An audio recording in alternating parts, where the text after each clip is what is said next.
In order to begin to explain this, we need a little history because actually people would like to know, how did you ever get started on something like this? Okay? So to begin with, the first experience that I had was when I joined the service. When I was drafted, at the time I was married with 3 kids. And talking to a psychiatrist, this man attracted my attention. I observed the man talking to other people, questioning other inductees, and he attracted my attention because I felt that the man is asking silly questions. And I wondered, being a lieutenant colonel, I could imagine the salary he's getting. To ask silly questions, I wonder what field is he in. The first question was, you see, I'm 30 years of age, married with 3 kids, and he asked the question, do you wet your bed? I thought I had heard wrong. How was that, sir? I said, do you wet your bed? You mean at night? Well, anytime. Well, I didn't know that 30-year-old people wet their beds, you know. I said, no, sir, I don't wet my bed. I wondered. I thought it was silly, the question, you know. Then the next question was, do you like women? And I said, what the heck's going on here? I said, I'll answer the question, sir, in this manner. I'm married with 3 kids. You figure it out. How's that, huh? And I said, what field are you in, really? Why these silly questions? He said, well, they may sound silly to you, but there's a reason for it. I'm sure there is, because the government would be paying you the salary that I believe you're getting just for asking silly questions. You're right. Then I'm asking the questions. How did you ever get interested in such a field? And he said, well, it's a long story, but they don't care which way the questions and answers go. They want to see if it makes sense either way. See? I'll figure that out later, of course. So then he said, you look this book up and read it, and you will know how I became interested. And he gave me the title of a book, The History of Psychiatry. This is how I began looking into the field of psychology, studying on my own as a hobby. When I got out of the service, I really took it very seriously in going out to hear lectures and participate in some lessons that some of these top-notch psychologists and psychiatry were teaching. Just to sit in and hear these people. What are they teaching? How do they get started, you know? And I continued to study psychology. Along the study of psychology, I came across the term hypnosis. Now I wanted to know what that is. So I started to look into it, investigate the field, and I studied under some of the big names in the field of hypnosis and hypnoanalysis. I became proficient in it, to be able to hypnotize, they call it, to cause the individual to enter a state of mind whereby the person can go or could go through surgery without the use of chemical anesthesia. And that's as deep as you can hypnotize anybody. So I became proficient in that. But then again, kept on studying psychology. Along comes the term parapsychology. Now what is that? Parapsychology. I investigated the field and found out that organizations with the people, some scientists, top high-ranking scientists, interested in the extraordinary mental faculties of human beings, that whenever they heard about an individual that had this extended sense perception type of mind, they would bring him into a lab and to test him, to figure out what makes him tick, you know. I figured at first, I thought, that maybe these people also could teach people how to develop the faculty. In talking to Dr. Ryan, one of the top parapsychologists in the world, he said, no, there's no way you can develop it. It's something that God has given us, God-gifted individuals. Some have a lot of it, some have very little of it, some have none of it at all. Well, it didn't make sense to me. I figured, I don't think God discriminates, you know, to give us more or something that doesn't give others the same amount. Well, that was my own thinking, anyway. But he stuck to it. He said, you cannot develop it. It's something like the IQ factor. You cannot develop the psi, it's called psi factor. The intuitive factor is the same name for it, to be able to sense information with your mind as compared to sensing information with your biological senses. So this is I got pretty involved in parapsychology, but kept on studying the field of psychology. I came across the term electrocephalography, the electronic equipment to measure brain waves. Boy, that really attracted, that was a nice toy for me, you see. My field is electronics. I'm full fully developing in the field that I'm an expert in, you know. So it's full circle for me, that is. So I started experimenting and fooling around, we say, with the idea of the electroencephalograph. The equipment to measure brain waves and to measure the output, the strength of your brain output. You see your brain vibrates so many times per second, like your heart beats so many times per minute. And the brain prefers, I found, prefers to function more than 5, 10, and 20 vibrations more than any other vibration. But then again, to begin with, I wanted to know, what are the first frequencies detected in the fetus, for instance? What are the first frequencies that the brain starts operating on? Well, I found out that you could measure brain waves in the fetal stage, even when the fetus is in the mother's womb, before being born, you see. So the first frequencies are the lowest frequencies of the brain. And that's called the delta frequency. We have a chart here that indicates those frequencies here. You see the delta frequency is in the black band. And we'll discuss the chart a little later. Right at the bottom is the black band, and that's between 1/2 and 4 cycles per second. Well, this is the area that the fetus is functioning on before being born. Then I found out that the frequencies keep on increasing. The overall average of a child keeps on increasing according to age. We find that if you're 10 years old, there's more tens than any other vibration in your brain. 15, more 15s, and so on. It seems like it's growing at a higher frequency rate or frequency situation or range according to the age. Meaning that once you get to be 20 years of age, you get stuck on 20. You may grow out of 20, 25, 30, 40 years of age. The overall average brain frequency of human beings is 20 vibrations per second. But the overall brain frequency of a child depends on the age. See, it's lower, always lower than the overall average brain frequency of a mature adult. So then I started to look into what is going on here. Our human development, we call it. The child grows in cycles, and they are called 7-year cycles of growth. Every 7 years is a different dimension for growth, it would say. And they're called, when you're growing and adding more to your body, they're called anabolic cycles. So we're supposed to grow to peak growth in 7 anabolic cycles, meaning 7 times 7 is 49. So the child starts growing. The first 7-year anabolic cycle, the child starts to learn how to talk, to walk, to do things that interested in many areas. But the mind of a child, we find, functions only what is called inductively. The child up to about 7 years of age, while developing a set of teeth and so on, he does not develop the analytical processes of the mind, which means the child does not know how to analyze. He only responds to the environment, and he adjusts himself to the environment. So the environment is in control of the human being up to age 7. Now, between 7 and 14, the second anabolic cycle, the child develops a new set of teeth. The male starts talking into a mature adult level between 7 and 14, and the female goes into her monthly rhythm. Now here, the mind starts functioning analytically, which means the deductive faculty of mind appears on the scene between 7 and 14 years of age. Now here, the analytical processes, sometimes this is called the critical consciousness.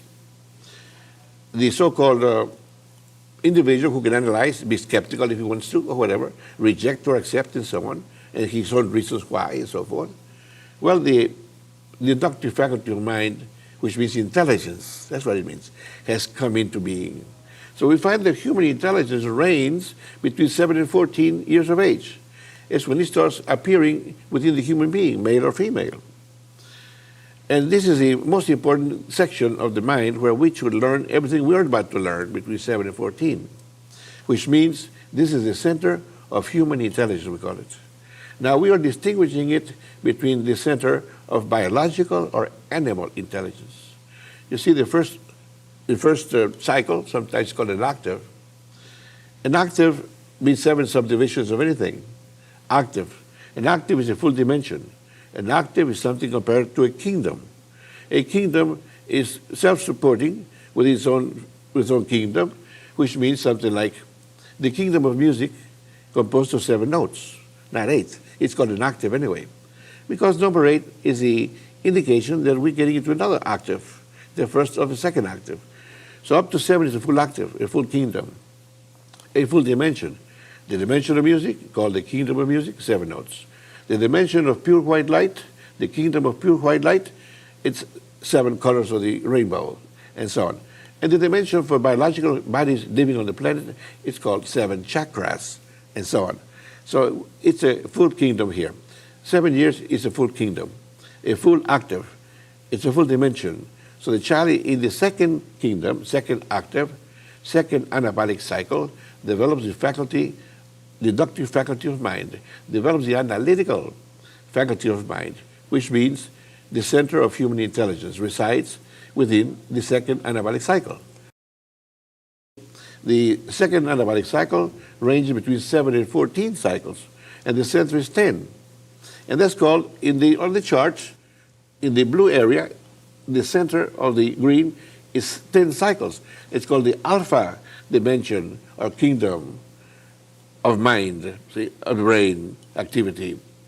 So this has become very popular now, because now we understand where human intelligence functions, the center of the brain frequency spectrum. Our full spectrum on the average is 20 vibrations. 10 is the center. Well, here is a connection to the right brain hemisphere. We didn't know that. And the right brain hemisphere, when we are not able to use it for thinking, we call it the subconscious. So this is why people and scientists are saying that what we're doing is teaching people how to function consciously within the subconscious. On this chart here again, we have in the blue area, the beta region is called. You see, those names, those words, the terms were selected by scientists. It's the Greek alphabet, we know. But they're not in the proper order of human development. They're in the order of how they were discovered. So because at the time that they were looking into the brain, the equipment was not so sensitive, not so sophisticated as you have it now, and the only frequency they could detect was the strongest one of the brain. So the strongest one was the alpha. This is what I found out later too in my own research, you see. So here is the second anabolic cycle. In the first anabolic cycle, this is called the level of animal intelligence. All animals function within the first octave, between or within the first anabolic cycle, between 1 and 7 cycles per second. So animal, the center of biological or animal intelligence is 5 vibrations, but the center of human intelligence is 10 vibrations. And at the 10 vibration point is the connection to the right brain hemisphere. Now we keep on developing, and humans, I have found, in the research that I've done here, that on the average, about 9 out of 10 human beings bypass the connection to the right brain hemisphere. And in the third anabolic cycle, which reaches up to 21, they get stuck on 20. And actually, they do all their thinking and acting on 20 vibrations of the brain. When it seems like that we should learn to first do our thinking on 10, the second anabolic cycle, and act on 20, the third anabolic cycle. Now, these people, 90% of humanity, are thinking and acting on the wrong dimension. They're thinking of the dimension that should be only acting. The thinking dimension is where human intelligence resides, the center of human intelligence in the alpha.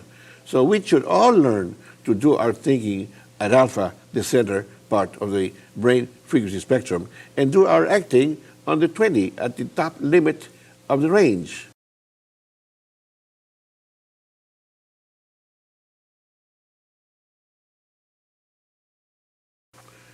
When I said that the brain prefers to function more in 5, 10, and 20, my curiosity was, which of the 3 is the best? Can we say that?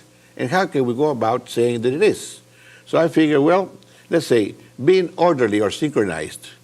Is one more synchronized than another? They would say that one that's more synchronized is better. Is one more stronger than the other? Then the strongest one would say would be better.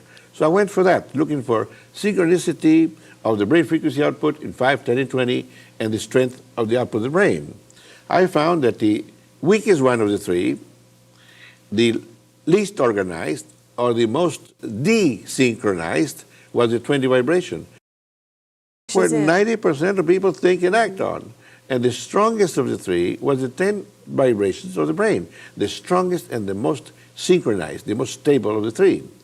So then we should be thinking where it's the strongest and act where it's the weakest.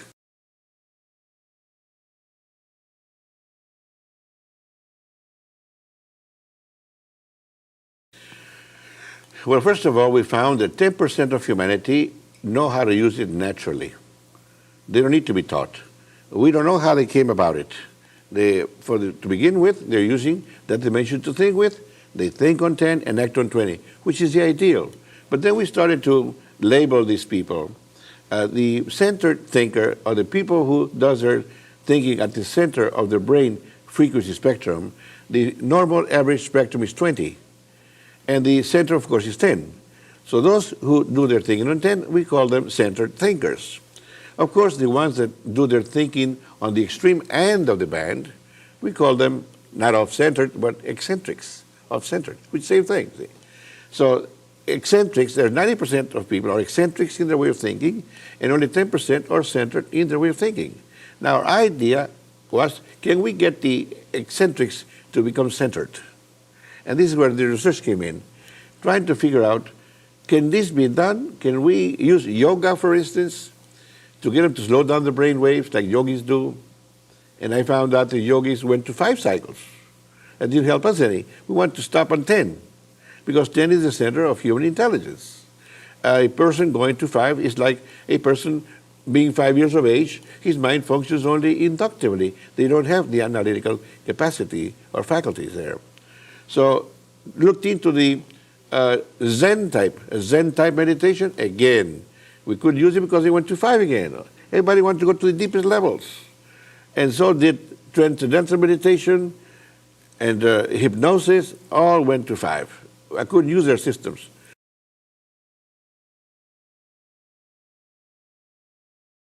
The individuals just enter that dimension, they call it passive meditation, and they wait to see if something comes to them.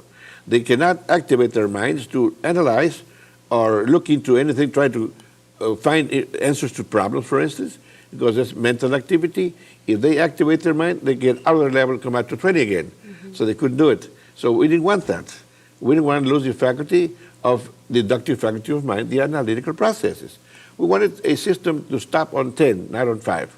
So we started to investigate and started working with individuals.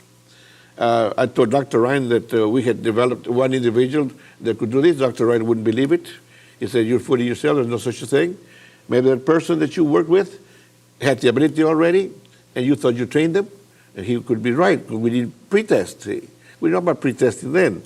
So then we trained from 1944, for instance, 1953. From 1953 to 1963, we trained 39 more.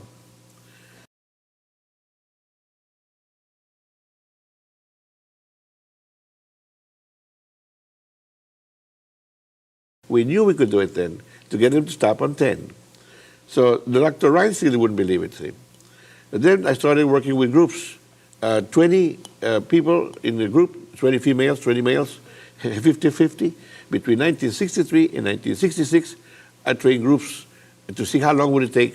Oh, can I train a group instead of a person individually? We found out that we could do it. So then this is how we got started.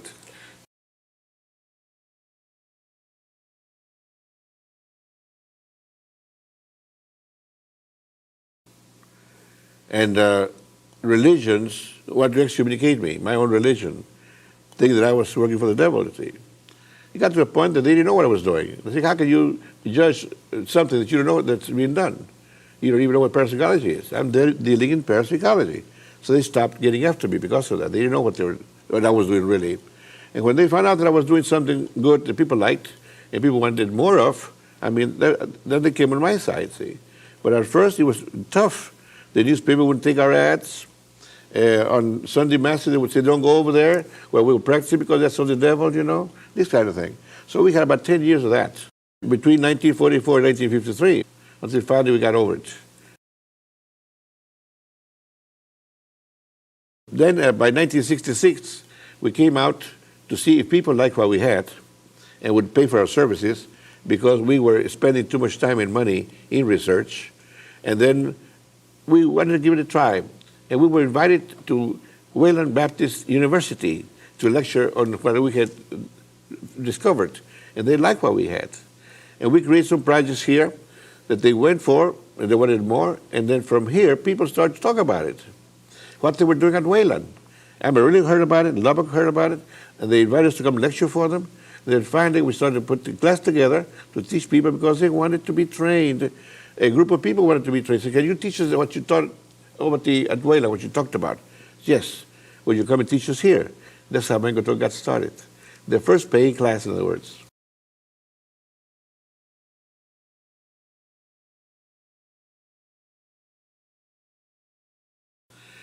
Well, my education background, we need to talk about it a little later on because I have none. So it cover maybe a couple of seconds to explain. I've never been to school. I've never sat in class. I have not learned my ABCs in English or Spanish. And luckily, I have learned to read and write the Spanish language and to read and write the English language also. Only God knows how that happened, really, because I sometimes do not remember how it came about. It was so slow that before I knew it, I was reading Spanish and writing it, and English and writing it. This is how I became interested in the field of electronics when I became 14 years of age. That's when I started to study a correspondence course in electronics. I could understand it then in the English language, but I've never gone to school. I have no formal education. They say that I have a doctorate. Well, the doctorate that I have is an honorary award in humanities because of the work I've done, but not because it's academic. It's not an academic degree. It's an honorary award. I've gone to so many universities and colleges in the United States and around the world only to teach or to lecture, but never to learn. Isn't that interesting?